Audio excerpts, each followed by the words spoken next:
Така, здравейте, банда, здравейте! От днес ще започнем едно ново съдържание, което ще е малко по-различно от това. Надявам се да ви хареса, надявам се да ви е интересно. Ще ме извините от началото малко, ще съм по-това, но последствие се надявам леко да свикне. Така, както се досещате сами, първото съдържание, първото видео ще е видео ревю на тази количка. Чакайте да мръдна малко, да видите. Това е количката, която си взех, защо я взех, с какво разполага и така нататък. Ще ме извините първо за слънчевите очила, но слънцето ме прекина. Така, сега ще ви разведа и надявам се да ви хареса видеото. Надявам се да ви хареса опита за моето съдържание. И така, каква е колата? Това банда не е Урус. За съжаление не е Урус, не е Ламборджини, не е Порше, но е нещо доста добро. Тъй, както виждате, нашите хора лекичко са тафили от тук там.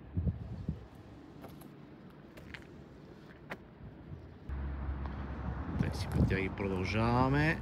Не е Урус, виждате за какво става въпрос, визуално изглежда доста добре, ще ви дам плюсове и минуси. Ах, това е вятър. Този вятър. Гледайте за какво става въпрос. Иначе 4 кюнеца, нема 6-5, нема 6-5. Така, да се върнем към колата. Какво е? Той нещо. Той нещо е Dongfeng T5 Evo HEV. T5 Evo HEV. Какво ще рече той HEV? Той HEV ще рече, че имаме и ток. Това е фейслифтовия вариант. Може да видите, има лека разлика в парлицата отпред, както в муцуната отзад. И кажи речи в по-добрия интерфейс. С какво разполага колата? Колата разполага с 1.5 бензин мотор плюс токче, хибридче батерия, докато върти на бензин, лекичко зарежда батерийката и така. Което е много голям плюс в последствие. Много голям, силно казано, но е плюс за разхода на колата. С какво разполага, горе-долу ви казах.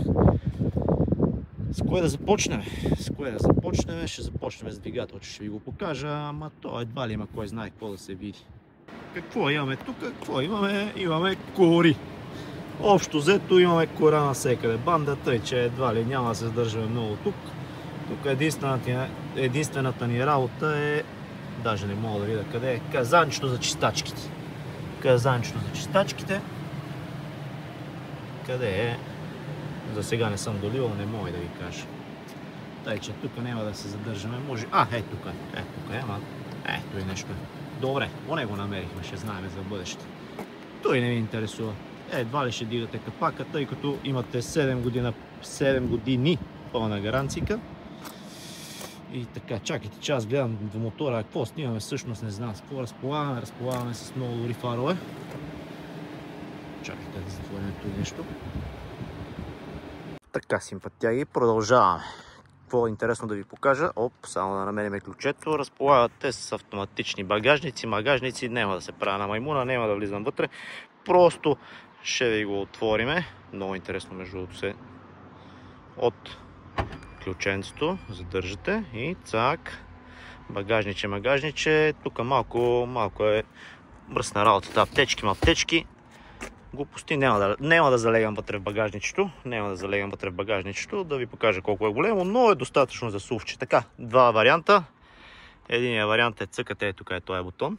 Втория вариант е по-газарския. Задържате ключенцето и цак. Модерна работа, какво да ви кажа. Вакууми, глупости. Така, може би по-интересната за ваш час. С какво разполага той животно. Той животно разполага, както виждате, с доста приличен салон. Доста прилични пластмаски. Няма нищо общо с, да не казвам, някои марки и така нататък. Както виждате, салончето е мръсен топ. Подгреви, обдухвания, масажи, но само на предните седалки. Отзад е... Сега ще ви покажем и отзад. Ще ви покажем и отзад за какво става на въпрос. Отново салончето, мръсен топ, детското столче, задължително детско столче. Имате, какво имате тук? Имате климатиче, имате опция за зареждане на телефонче, мелефонче. Интересна опцийка е ето и нещо за качалчица. Какво да ви кажа? Китайска му работа. Така, какво друго имаме тук? Салончето е мръсен топ, отново да кажем. Седалки, медалки. Само да се натовариме, доста е широко. Като се има на предвид, че аз не съм от най-големите хора, но да видите горе-долу за какво и да реч. Горе-долу за какво и да реч. Климатичета, миниматичета. Какво друго е интересно? Да, не знам какво друго е. Подлакъчето да ви покажем.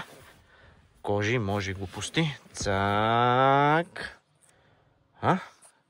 Мотилчици, дигаме го. Като цяло е доста широко отзад, между другото аз до сега не съм се возил отзад, но както виждате имаме доста място. Тъй, банда, продължаваме. С какво разполага колата? Разбира се, кейлес. Пипата е тук. Цак. Прибираме огледала. Така. Пипаме един път. Отваряме. Зек. Тъй, айде сега. Предполагам по-интересната част за вас. Отвътре, както казахме, доста добре изглеждат. Пластмаските нямат нищо общо с други класове коли. Да видите, подгреви, масажи, обдухвания и пак да кажем така. Старта. Научено старта да се цъкне. Седалката, разбира се, меморито. Цък, намества се по вас. И тук вече имаме новия интерфейс за хората, които са гледали предната. Воланчето е мръсен топ между електрическа хидравлика. Може да го местите с едно пръстче. Така, почваме. Едно дисплейче тук, второ дисплейче тук.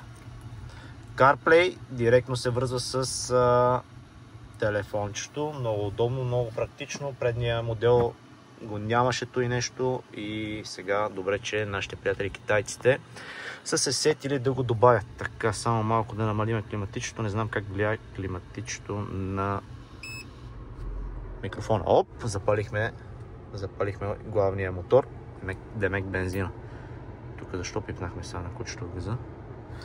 Само да си оправим тук да ни духа на нас. Не на прозореца, защото наистина е мръсна жега навън. Така, почваме. Бутони тук. Много удобно, много практично. От тук музики може да дигате, може да усилвате, да намаляте. Така, тук това ви е темпоматче. Много важна екстра, която има колата. Камера 360. Преден парктроник, заден парктроник. То и нещо, за да се ударите, трябва да сте наистина кроманьонци, идианци и така нататък. Така, в момента дет. Чакайте първо да покажем интериора, че то и нещо забравих. Какво тук имаме? Имаме лошче, много шукар лошче. Малко имаме прахоляче, ще ме извините. Ръчна, аутохолдери. Ако отпускате по Bayer Drive Mode, имате 3 вида опция на шофиране. Ето тук може да видите еко, сменяме нормал и най-важният режим спорт. Тук е секса, ама то и нещо за момента не го ползваме, тъй като още сме в процес на разработка на колата. Така, минаваме към основните работи. Виждате вентилаторчета, тук въртиш налево надесно, спира, усилва. Иначе, кажи речи, главната конзола ви е тук. Чакайте, че аз се виждам повече. Реално се виждам повече в момента от дисплея. Може да го засветлиме, Ето и айде. Тачскрин, брато. Тачскрин. Така. И много важна екстра, дет забравих да ви кажа, ето и нещо. Ароматик 89. Той не е платена рекламна банда, просто ароматизаторчето не е лошо. Така, в момента виждате на бензин сме, какво трябваше да ви показваме. Почваме подред. Ръчки. Като ръчки нямате кой знае какви купчети. Тук имате едно за климатичето. Тук за вентилаторчето, подгреви, глупости, подгреви на прозорци, да, преден, заден и така нататък, който пак не е лошо като екстра. Карбонче, марбонче, така, тук имате едно осветление, което в момента не се вижда между другото, тук имате осветление, което е много готино, много шокар. Какво друго забравих да ви кажа? Имате осветление на вратите, като отворите вратичката, виждате Ambilight, 14 пише, което пак не е лошо като екстра. Тъй, като слабо място на колата, бих казал, че ето и нещо. Ето и таблетче, не е кой знае с какви екстри. Имате реално памет, мемори, CarPlay, както казахме. Тук имате настройчици, нали, как да ви харчи, как да реколва, как и така нататък. Lighting е как да свети на жълто, има много хубави фарове колата. Той дали да свирка, като е заключен, дали да не свирка. Асистенти, дали да цирлика, дали да не цирлика, дали да светка, дали да не светка. Така, връщаме се на седалките да ви покажем какво имат. Имат подгрев, масаж, обдухване. Чакайте, че аз не виждам какво снимам между другото въобще. Какво друго важно да ви покажа? Между другото, колата не се чува как работи. Много добре. Какво друго имаме? Автоматче, между другото, много важно автоматче. Изключително добър автомат. Автомата е на Мерцедес, верно на по-ниския клас на Мерцедес, но все пак е на Мерцедес. Двигател 1.5 бензинче, двигателчето от Mitsubishi. Общо взето нашите братя китайци са си брали от всеки по нещо. Така, като разход производител го дава среден разход към 6,1,2. При мене за момента, пак казваме, процес на разработка и разхода ми е към 7, което пак за такъв клас кола, доста голямо джипче, мисля, че е напълно доволен. Какво друго може да ви покажем тук? Пак казвам, като слаба черта, определено бих казал ето и нещо. Но може би с времето ще направят по-добър интерфейс, повече опции и така нататък. Имате автопилотче, пак казвам, чистачки, мистачки, автоматично. Щех да забравя много важна екстра. Щех да забравя банда. Като цъкнете мигач, задна и така нататък. Демонстрираме. Какво има тук? Има камера 360. Знаете ли какво ще направим? Секунда само. Така, връщаме симпатяги, малко се преместим. Като цъкнете мигачето, имате камера 360, което всичко е тъчскрин. Може да видите колата отгоре, отдолу, отляво, отдясно. Да си я завъртите, да видите мъртви точки. Всичко се вижда, симпатяги. Всичко се вижда. И е доста добре, между другото, за този ценови диапазон. Може да пуснете от тук отстрани, имате 2D вариант, 3D, даже и точилата може да си видите предно, задно, странично и така нататък. За паркинг, мисля, че как се вижда, е доста добре работата. Какво друго да ви кажем? Може да си говорите от телефончето, но това не е кой знае каква екстра. Но много важно нещо, да забравих да ви покажа. Много важно нещо е ето и копченце тук. Тук го цъкате. Не ето и. Ето и. Така, само да видим как ще станат нещата. Цак. Какво имате тук? Имате панорамен таван, симпатяги, панорамен таван с звездички. Най-шукар работата. Той нощеска свети доста приятно, ще ви покажа някой път да видите, но точно в момента не е много оферта, тъй като навънка е 35-6 градуса и е мръсна жега. Дигаме го и нещо да не ни пече главичките. Така, седалки, медалки, хладилна жабка имате, доста просторна хладилна жабка, което пак не е никак лошо. Пак казвам, пластмаските са мръсен топ. Какво друго да ви покажем? Мисля, че общо взето той ще е първото видео горе-долу на количката. Мисля, че е доста добро попадение. Така, Като плюсове и минуси. Плюсове и минуси. Като главен минус мога да кажа доставката. Главен минус е доставката. Да слезем от колата. Главен минус е доставката. Може да се каже, че чаках 6 месеца. 6 месеца чакахме, но си заслужава. Доставка. Какво друго като минус? Като минус, друго мога да кажа, основно е интерфейса на таблетчето, което имате. Джанта 19-ка. Абе, добре. Панорами, глупости. Така, като минуси. Още едно много голямо минусче. Тъй, банда, като много голямо минусче ето и нещо, стелчицата.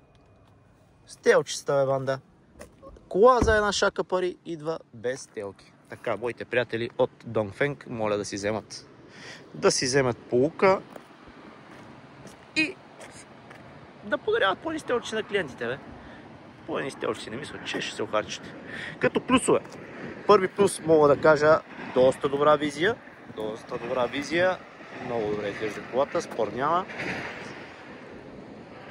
Доста добре се държи на пъта, мога да кажа, че държи доста по-добре от някои така прехвалени немски, нали, щом е немско, нали, е било много качествено. Мога да ви кажа, че ходих да карам доста коли преди тази.